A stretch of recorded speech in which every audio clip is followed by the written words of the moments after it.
First of all, Mike, congratulations to Lynchburg. They are one heck of a team. They gave us everything we can handle, both at the plate, on the mound. They're fantastic defensively. They're so well coached. So my hat's off to Lynchburg and the program that they have established and they run here. These two guys were fantastic for me today. Ty, 3 hits today. Ty? 2 hits. He's been our guy all weekend and all year. I'm so proud of Ty and the person he is and the player that he's been here for us over his time. And we gave the ball to Steve here with bases loaded, nobody out in the 7th. I thought that was really going to be, obviously it's a huge part in the game, but I thought that was going to be the game. They had momentum going their way, and for Steve to come in and do what he did that inning, and then the 8th and the 9th speaks volumes of the type of person and player that Steve is. Coach, you don't have the trophy here, but you were celebrating with it out there. So can you take me through a little bit of the season, your journey, kind of getting to this super regional championship with somebody who doesn't really cover you guys on a game-to-game basis? Just tell me a little bit about what the season's been like for you from the beginning. Yeah, well, we knew we had a good team. We had a lot of good players coming back, older players who had been to regionals and super regionals before. And like any other team, there's ebbs and flows of the season. There's ups and downs. In the middle of the year, we went through a 4-game losing streak. We got, we're 2-0 in a conference tournament. Then we lost 2 in a row. We went through an extremely difficult NJAC. 14-4, finished 2nd in the NJAC. And our message all along is, continue to compete 100% on every pitch. And for me, as I said yesterday, it's so much about teaching these kids life lessons through the game of baseball. And, our message to them after we'd lost 4 in a row or we lost 2 is there's going to be times in your life where there's difficult moments. And, what they're able to see now is that there is good times on the other sides of those difficult times. As long as you stay together, as long as you work together, you're going to come out on the other side, and there is a light at the at the end of the tunnel. As bad as it feels, you're going to get there. So, they got through the regional. We went through a very difficult super regional to a team that was national champions in 23 and was in the College World Series last year.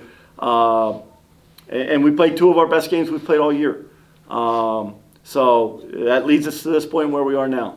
Awesome. Steven, you were warming up there in the bullpen there in the 7th. The bases get loaded. It's the 9-hole hitter for them, but they go to a pinch hitter, and then obviously they have the top of the lineup way behind that. What's kind of going through your head when Coach calls your number and you stepping out to the mound? I mean, really in the heat of that, of that game right there. Well, first of all, I'm just grateful that Coach had to trust me to put me back out there after battling yesterday. But I'm just trusting my stuff, trusting the guys behind me, trusting that the pitch calling's gonna be great, and just performing, just doing what I've tried to do all year and just execute my pitches. Did you take a breath? I mean, obviously you had to pop out, the strikeout. Did you breathe in that situation? Your adrenaline's kind of running through the roof. Yeah, I mean, the adrenaline's definitely there, but I'm trying to breathe. I'm trying to control the situation, not let it speed up on me, obviously. But yeah, definitely, the adrenaline's running through me, just letting it take over and control the situation. Tyler, kind of coming into this weekend, Lynchburg is a team, he mentioned the winning they've done. A lot of it's been done with pitching. They have, really good 1-2-3 pitching. You guys had 16 hits yesterday, and you had, I think almost 10 again today, 9 or 10. What is it about the offense, coming from the NJAC, what is it about the offense that kind of stays so consistent throughout the entire season? You guys have put up performances like this all year.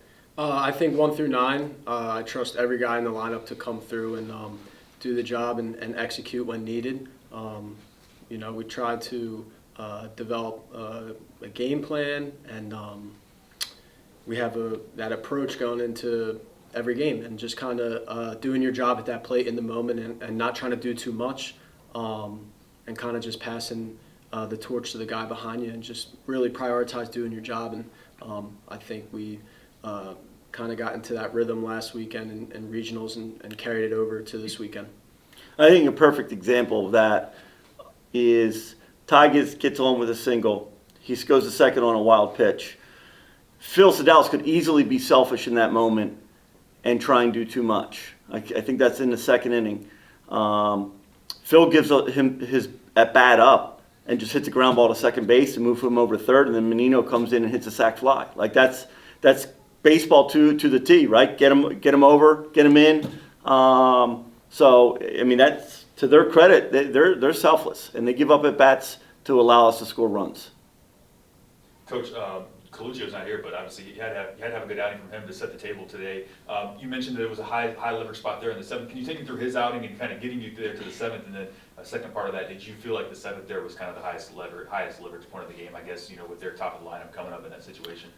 Yeah, first of all, Zach was fantastic today. He was working top of the zone. We weren't necessarily getting that, and Lynchburg was taking that top of the zone fastball. But he settled in and obviously gave us an opportunity to win. He was able to throw his breaking ball for strikes, and he got ahead, a lot of times with his fastball. And yeah, they've gotten three hits, 3 singles right in a row, and I feel like they were starting to get on to what he was doing. We're coming up on the 4th time through the lineup, and it's almost the exact time yesterday that they started getting going. And I didn't want them, I knew that was the pivotal moment in the game. And, you could question me, why aren't you letting him try and get out of his own mess? But I remembered from yesterday, like that's where Lynchburg started to get going, that 3rd time, 4th time through the lineup. So I need another arm to be able to get us out of it. Just for the players, this will be my last question. You guys have come a long ways down from New Jersey to Lynchburg. You beat a team who was nationally ranked. You got to be feeling good about yourself going into the Final 8 in the World Series. So how does a win like this, kind of springboard you guys into your last week of the season? It's definitely a great feeling finally getting into the World Series. It's my first time going there in my 4 years here, but just kind of the same approach. It really doesn't matter who we play in the World Series, just playing our brand of baseball and trusting every guy on the team and trying to put together some wins. Yeah, I think coming down here, we started to figure out like the identity of our baseball team and started to trust each other more. And we know what we can do beating a top 5 team in the country, so I think it gives a lot of confidence moving forward.